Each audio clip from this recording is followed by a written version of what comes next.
Unoona ndakanditsana nabosi wangu bosi vakauya nemunhu avaida kuemploya pabasa, asi nini mhosva yangu handina kuiona nekuti pavakauya nemunhu iyeyo vakangosvika pabasa ndine 20 minutes ndatanga basa, obva vataura kuti obva vatanga kutongondishaudha vachindituka vachindorovarwafeeeee you in Aso, what are you doing here? I don't want to see you.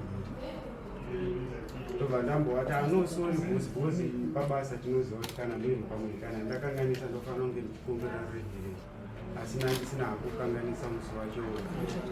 Saka vabva vatora mukomana wangauya naye vamureplesa pabasa pangu kuseni kaikoko, vamureplesa pabasa pangu, obva vatiti wewe chisiya kubata kushini, ndarega kubata kushini wewe on my way kuti ndakuenda operate romayelo machine. Ndakuenda kuti ndinotora bag obva vandidedza futi, obva vanditi unotora grisgani, vandanotora grisgani vandauya naye, vanzi vhura, zvanzi mune, ndikati mune gris, zvanzi sei wanga uchiti wasati wagriza mushini, ndikati no bosi ndichangotanga basa ndine 20 minutes ndatanga basa, zvanzi no, I don't want to see you. You're going to fucking ditch at home. I don't want to see you. You're going to report wherever you want. Samashoko iya nini hangu ndakaona kunge zvepabasa aita sei afura kuti ndorwadziso ndinodzingwa basa ndotanga kuti ndotukwa koda vakangondidzingawo basa vasina kubatana neni kana mburi yangu, vakangoti basa rako rapera tauya nomumwe munhu ndofure papo handikwanisa kuti ndainzwisisa navasana ndo zvakazondipa kuti vachienda noripota kwaunoda kurwa kuti mutemo, asi pandinoziva kuti mutemo kuti ndingakwanisa kubatsira ndikaiti noripota nyaya yangu kuna nopandakazoya ndichiripota nyaya yangu ndeyekutu.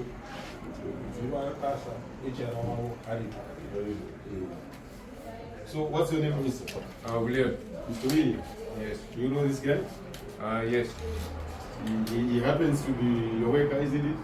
Yes, he's our operator, one of our operator drivers for the yellow machine. For the yellow machine. Yes. Yeah, what he is trying to tell us here is like, I don't know, sometime, the date is not there, but sometime maybe. When was that? Didn't you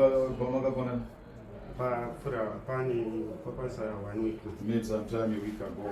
You came with you brought another employee, isn't it? To replace this guy. No, he was a hired contractor. He was just a hired contractor. Yes. Not replacing anyone. No, he was just a hired contractor. Okay. So he was supposed to do his work within a certain period of time. Then, there was a job on a big loader, big loader, SL60 Shantu. It's a very big machine. yes. So one of the pins had broken in half due to no grease, which was part of the problem. So in order to put those pins back in, you have to pull the machine up like this. It's quite a hard job to do. When I came for work, it was probably about 4:30 in the afternoon. Yes. Teacher owner over here was trying to do this job and was failing.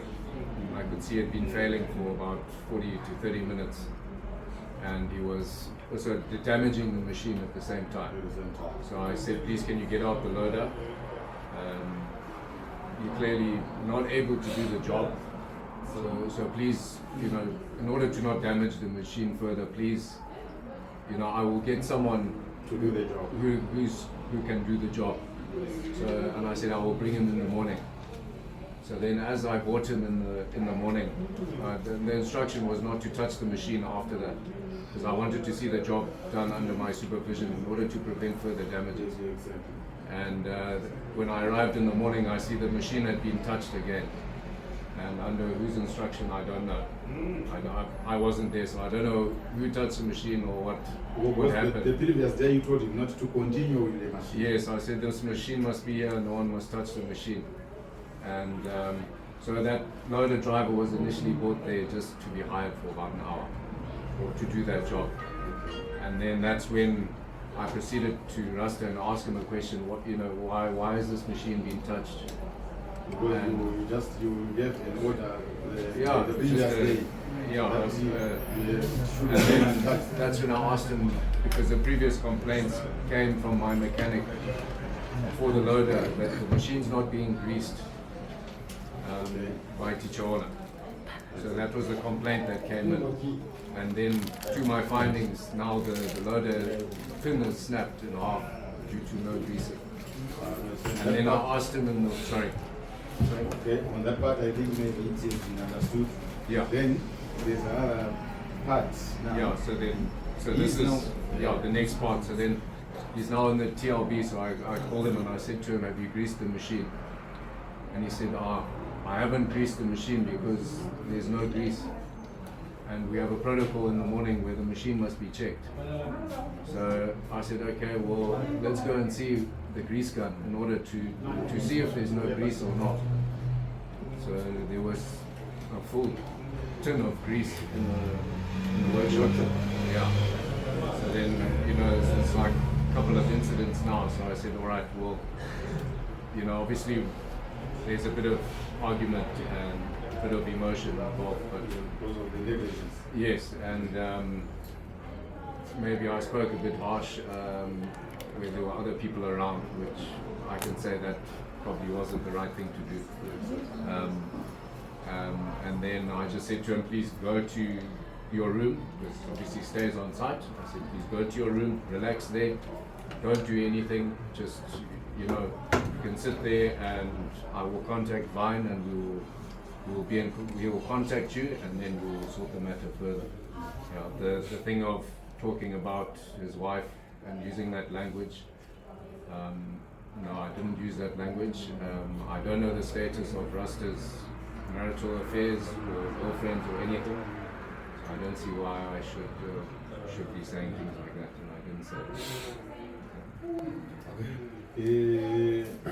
Nauri vanapa murume uyu ari kutsanangura kuti pakaita dambudziko remishini shamwena pakaita mushini wavaifanira kuseenzesa then makakundikana kuti mushini uyu ushanda handizivo because of some reasons then ndokumba ati mushini ngochiri kugara wakadaro then tozoona kuti toita sei mangwana pfungwa yake yekuti patsvage umwe anogona kuopareta kana kuti anogona kuziva kuti chii chiri kuitika mamafunctions or whatever.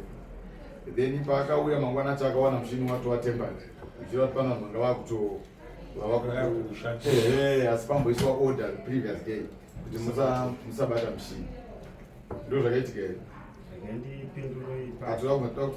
Ndizvo zvakaitika here.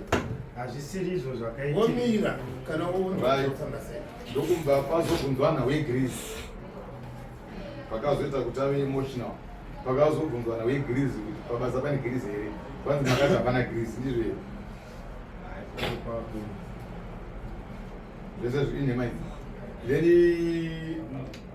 ndokumba pazoendwa workshop kunotsvaka Greece ramamamboti aripo. Ndomba Greece ramawanikwa workshop Greece roro riripo rakatowanda. Nhau yakaitika pamusoro edani. Aiwa, zvekutsanangura zvakaitana. Ingopindurei mashuka mutombo. Ndokumba Greece rakazowanikwa kuti riripo. Pakuzowanikwa kweGreece kuti riripo ndo maybe pakavawo murume uyu pakanguva that emotional sipabasa kuti basa mamufaniri kudaro maybe mukumusaboteja whatever nenegligence ndo pakutaura pamakaita kakutaudzana pamakanzomire basa nekakutaudzana asi ari kuti mashoko ekuti faki wake watota kwanza iwa yandinanga ataura because handizivi yo marital status maybe kuti wakamira sei so ari kuti mashoko iwayo handina asi zvekuti pane kupokana kwakaitika ari kubvuma kuti paripo pakupokana pakaitika pana uye kunzi Greece hapana irairi pamusoro edani. Zvavari kutaura zvemushini wakanzi usabata. Inini handishande ndiri one pamushini, tinoshanda tiri. So nguva dzavakauya vachinditi mushini usabata, inini ndatochaisa basa, ndanga ndatopedza basa na6 umwe wangu aipinda inini manheru. Ndakamuudza kuti no, vose vati mushini usabati. Saka iye manje nekuzoti nemunhu angapinda pabasa akanobata mushini. asi wakabatwa kamushini Wakabatwa kwete nini. aiwa hatisi kuti Wakabatwa. You understand what we are trying to say? Exactly. So, usaramba kuti hauna kubatwa kamushini. Wakabata. Imi munoshanda muri kaka. This is what we are, because you have to be very honest with the court. Chakaitika ndechekuti bosi vakapa order kwauri iwewe. Iwe nevamwe vako, there are 2 other people whom you were supposed to tell. Kuti no mushini uyo ufana kudi ufana kubatwa. Bosi vaka the next morning ndobva wawana mushini uyo wabatwa. Ava vanga ndivane vanofana kuona kana mushini uyo wabatwa iwe vakuingirapo. Who is he supposed to ask? Never kubvunza ani apa? Vakanabvunza inini. Vandibvunza ndakavapindura kuti handisiri ini ndakata mushini ndikopareta nekuti ndandachisa. Ndakavapindura kudaro ndobva vakatanga kupopota. Instead kuti vapopotere munhu akabata mushini, vakatanga kupopotera inini. Vakandituka zvekutaura kuti usaka wakaremara zisongotsanga. Usaka fucking bitch, I don't want to see you here. You are an asshole. Uchiudzira vanhu varipo. Ndingataure zvekunyika pamberi. Ndozvinhu kambani ndine HR. Kambani ndine 5 years, 6 years ndichishandira kambani. Handina mistake yandakaita yekuti ndingakanganise kuti ndarobva kubasa. Ndauya ndakadhakwa, ndatadza kuripota duty. HR varipo vanonowitness. Handisa ndamboripota nyaya kuti tinonetsana pamabasa, mitemo yebasa yatinoshanda nayo. Asi kana zvazopfuura zvebasa, ndosaka makandiona ndasvika kuno.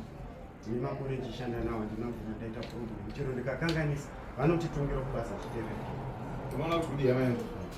Inini ndikuba kuti uyu vanakakutuka uyu anga ari wrong.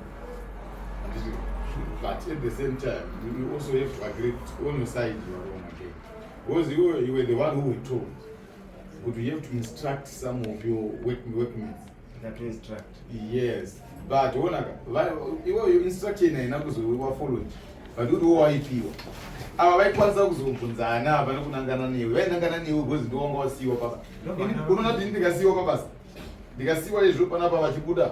Vaitiisira kuita zvakati pakakanganisika muno. Ini ndapiwa task ndinoya ndichibvunzwa. Kana kuti kutotukwa, ndinofanira kutotukwa because ini ndindatokona kutoti basa zvinhu zvisaitika. Because wewe munhu waifanira kumuudza usabata mushini. Kana uri waudziwa, waigona kutodzokera nguva yako yekuchaisa yoko tiri kupesana. Uyu anozoenda akanobata ndindasigwa information. Waifanira kutodzokera kubasa. Unoti wakomana uyu mushini ngaurege kudii? Bosi vati kuda kuzogadzira. So on that one, ipapo wavanotombonyanya kubewe munhare nharo. On that one, waifanira kutongo. Because pabasa, iwo ndo wa-instruct. Waifanira kutongoti ava vanoipa bosi ndiye urombo nezvadii? Nezvaitika. I think uyu munhu wandataurira haana kubata shoko rangu serious. Nezvaitika asi nokuti zvinotsamwisa pakuti ava ndo vana vachibuda mari dzine expenses whatever. Asi iwo ndo wa-instruction. Zvinhu zviwaniko zvinomira zvakanaka.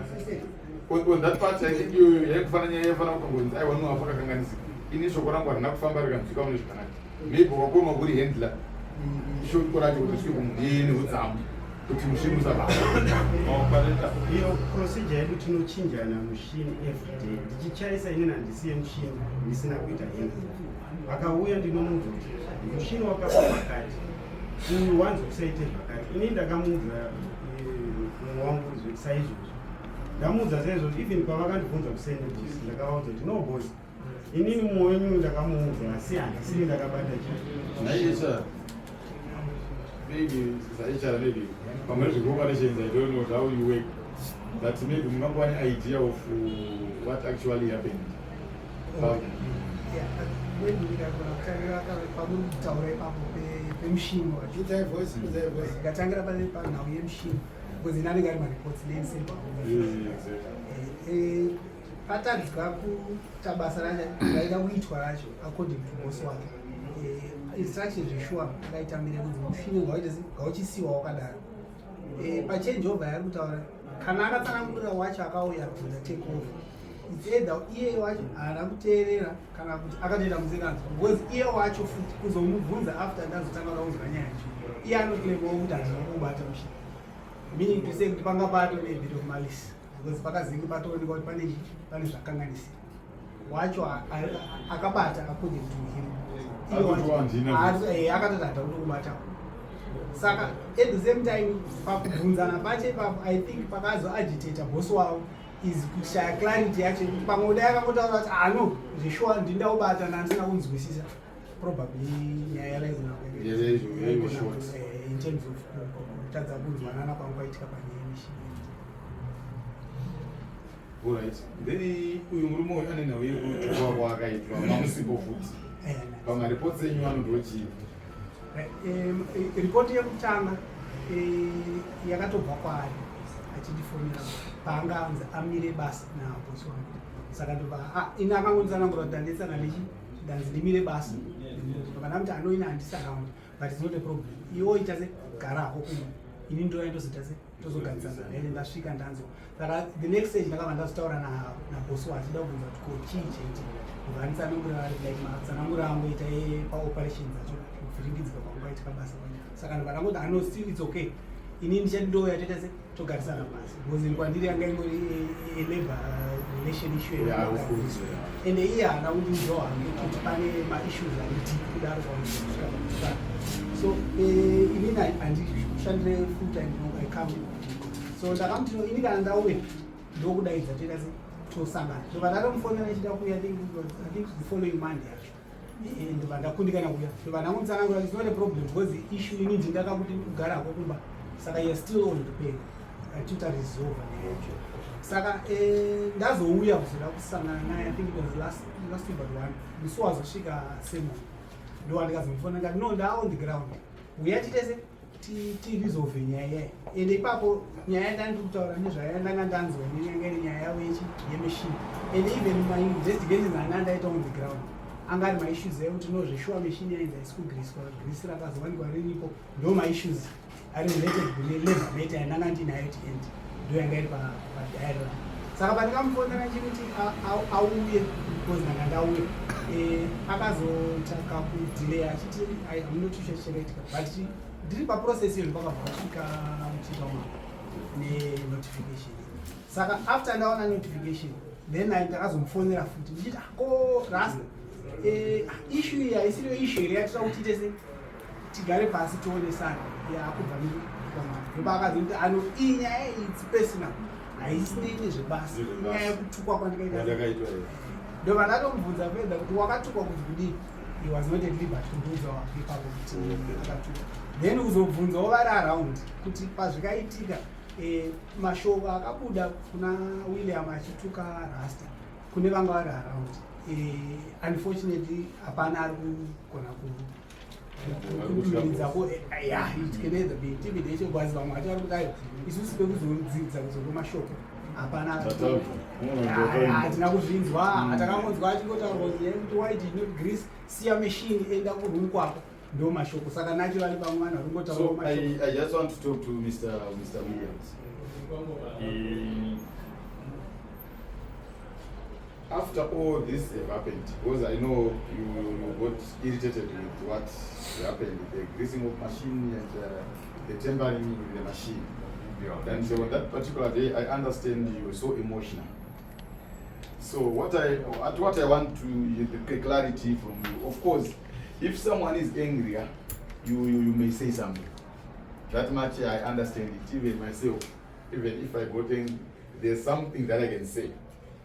Of course, which maybe I may regret later. It is because of such things. The words like you are saying, you didn't say this way, isn't it?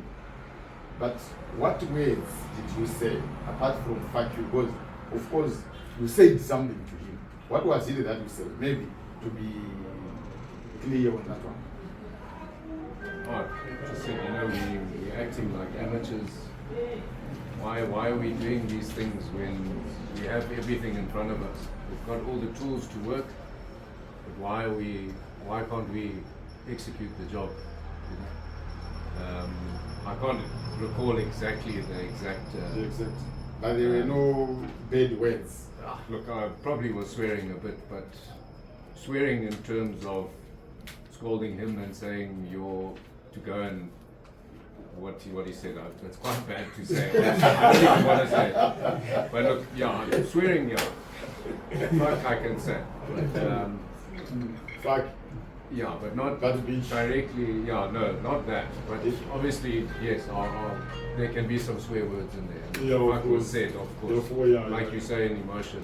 Yeah. Irritation. That's Which, what I understand. yeah, you know, I don't want to deliberately hurt people. That's not what the goal is for our job or anything.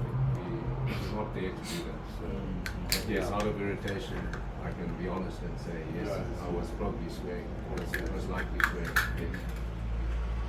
The more we got, fuck,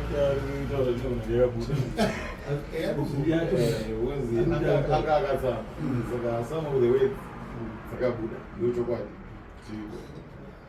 Yeah, maybe just to add on that, could naturally mataurira like as in the sense that the either probably pakunzi end up room what pakunzi no, I mean fuck off or something in terms of it. I worked with them. I know even our Zamanaita man, even Tai was in South Africa. Tai to better machine.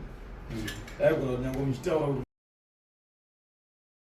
Like Pabasa, but it was like. It was part of Katauro Kawani. Yeah, and even in the sense that as if they would imagine quite to look to. But younger papas na kuigra. Like I'm saying, with the agitation and then generally, are aggressive. I don't know that much I understand. Because this guy is the passion side. And the very Pabasa when we're doing this. Saka kuzoti vakazosvika pakuzamisana kusvika ipapo. Unfortunately I don't have any input and hapana kuitawo edhoni pane vanga varipo vacho kuti tidzidzwa kuti and then knowing Rasta wacho I've worked with him quite a number of years. Pakatodi aitaura nyaya yake ndakatonetseka ndosaka ndakamutsa uya tionesane because nomuziva kuzeti nyaya dzimwe before tichingogadzirisa. No, I don't think it was necessary kuti mumhanyiwe substance atatombozeya nyaya yacho kuti tionesane pachena but yaira zvakabatika nezvakaitika ndopakati hano inini nyaya its personal I wanted kuti ndifesane nemunhu akandivhiringidza pasina interruption saka tikati still kodzero yako ndosaka saka chiri kuitika pambombe mashoko murume uyu akataura asi anenge aine chikonzero uyu chanoita kuzama kumonesa ndekuti wafana kuramba everything uyu murume uyu pane zvikonzero zvanga zviri pabasa. Uyu murume uyu mushini wakanzi wasabatwa ndoinje kutanga. Chechipiri mushini yanga isina grease. Vakabvunzwa vakati grease hapana. Rakunochekwa muworkshop grease ririmo. Kuti mushini iri kufa nekuchaiwa grease riripo. Andirimuona. So nokuda kwaizvozvo izvi pakaita kaconfrontation. Zvinokonzera kuti inini I believe kuti mashoko akataurwa because fainaiza pane zvinhu zvatoitika handiri makuona manjika of which uyu murume uyu aivatori wrong pabasa ipapo. He was 100% wrong because amungaoperate a machine without grease while the grease is there. Point number one. The second point ndeyekuti machine yakapiwa in order with the boss kuti don't operate this machine but the next morning you are found operating it.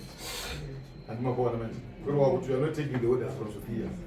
Yeah, that alone ndizvogona kuita kuti handiti makuona. But it is very unprofessional to say very bad words to your employees. Yeah, of course. If I know you have your channels that you use to sort out these issues without saying bad words to your juniors or so. It's very bad in that manner. I know professionally or even humanly, I think you understand that.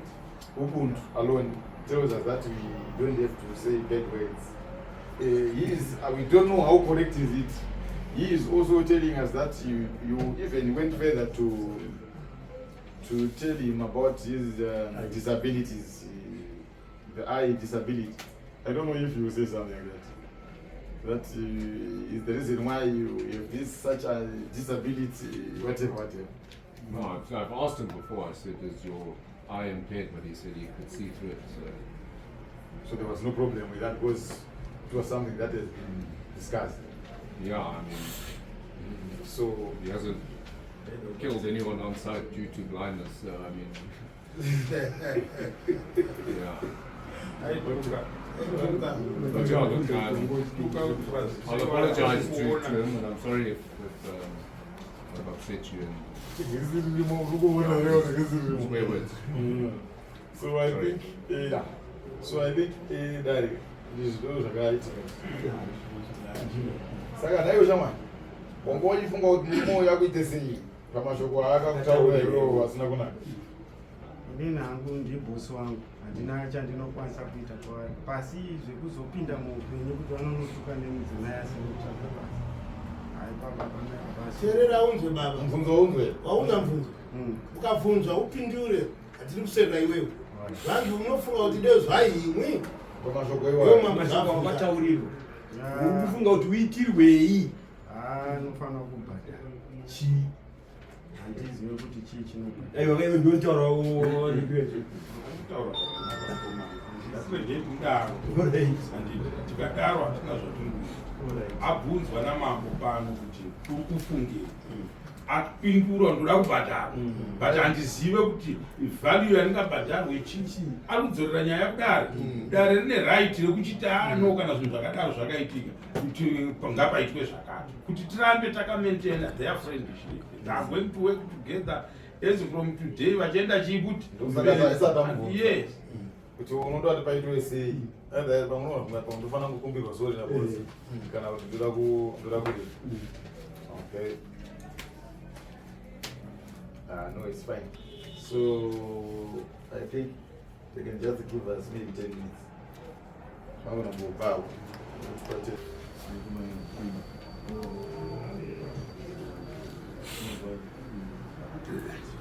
So HR madzoka isusu chishuwo chedu ndechekuti kana panhu panenge patadzira navanhu umwe kana achichema mutemo wedu unoti atadzira umwe pakatadziranwa panhu ipapapa but chinhu chakanyanya kunoipa pachiri kuona kwavo pakaita vamwe vanogona kunge vari kunze matauriro anga achiita mukomana uyo anonzi ticha nenhau yabhosi wake vanhu vari kuratidza kuti nyange dai vaitotaurirana vataurwa nachangamirana vanhu vaitotaura vakatopedzerana vakawirirana. So isusu chishuwo chedu ndechekuti varume vanenge vatadzirana zvisazoita advantage yekuti zvizoendesa umwe kumba tozofunga kuti munhu akazodzingwa pabasa pamusaka pekuti akanga akomplena kuti atadzirwa. Hatizofara sadaro. Isusu tinoexpect kuti kana vanhu vatadzirana vanoita reconcile vogarisana votove varume.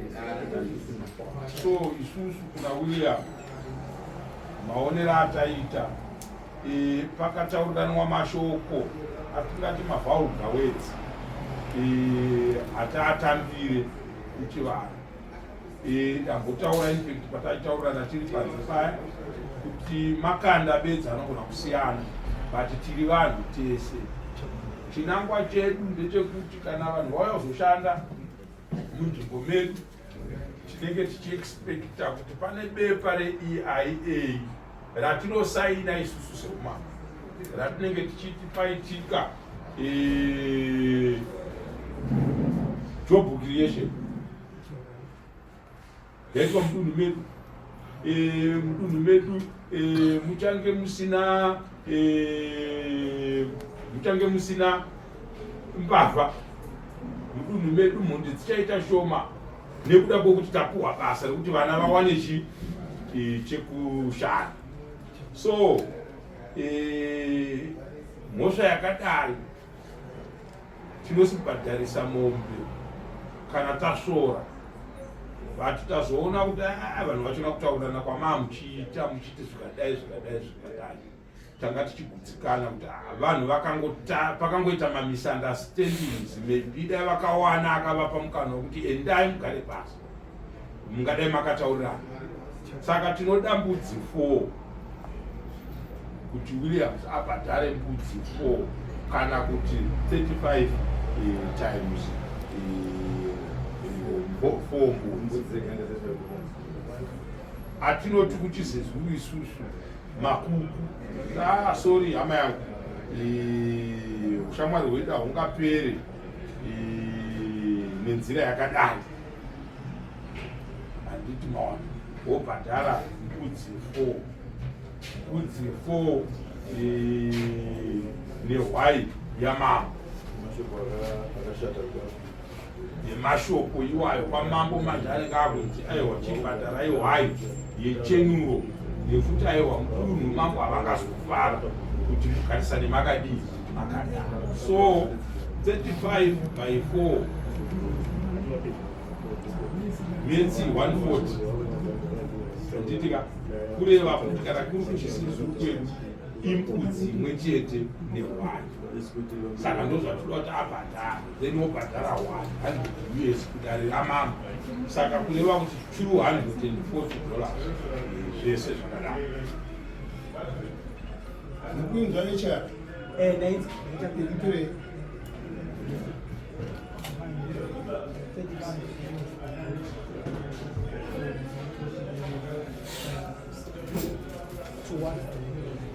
Ende muchimuudza kuti mashoko akataura eziso yayo ndiari kumupinza kubhadhara ikoko. Mukuudza nesha mashoko akataura kutuka munhu ziso kuti hausi kuona ndozomuripisa izvozvo. So,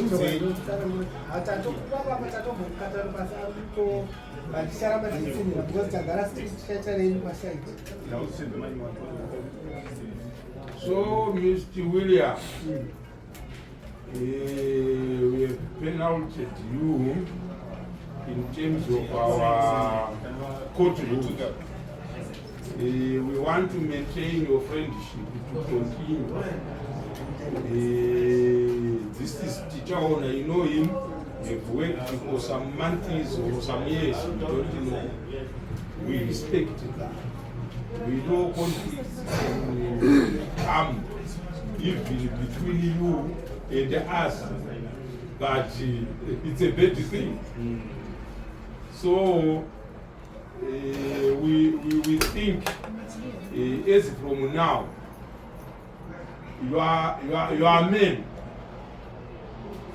We want you and the teacher owner now to shake each other.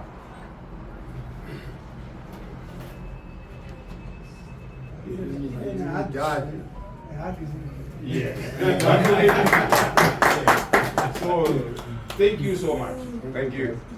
Until we meet. You are now friends of court.